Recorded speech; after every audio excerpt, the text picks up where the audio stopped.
భోగి అంటే ఈశ్వరునితో భోగించుట అనగా మోక్ష సిద్ధి కలుగుతుంది. ఇది కలుగుతుంది అని దక్షిణాయనంలో చేసిన ఉపాసనకి సిద్ధిని ప్రకటనమయ్యేటటువంటి రోజుగా చెప్పబడినటువంటి విశేషమైన తిథి కనుక దానికి ఇక ప్రత్యేకంగా ఒక తిథి నిర్ణయం చెయ్యరు. దక్షిణాయనానికి చిట్ట చివరి రోజు ఏది ఉంటుందో అదే మనకి భోగి పండగగా నిర్ణయింపబడి ఉంటుంది. ఈ భోగి పండగ నాటికి అమ్మవారి అనుగ్రహం రేగుపండులోకి ప్రవేశిస్తుంది.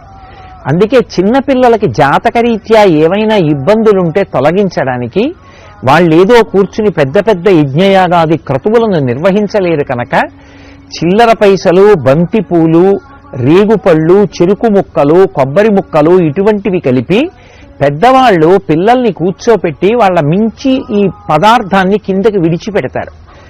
ఈ పదార్థాలు వాళ్ళ తలమించి కిందకి పడిపోతే భోగి పీడ తొలగిపోయి వాళ్ళు సంతోషంగా జీవితం గడపడానికి ఏ అనారోగ్యము ప్రతిబంధకంగా వచ్చేటటువంటి అవకాశం ఉంటుందో అటువంటి అవకాశము తొలగిపోయి వాళ్ళు ఉత్తరోత్తర జీవితంలో సంతోషంగా ఉండడానికి కావలసినటువంటి వ్యవస్థ ఏర్పడుతుంది.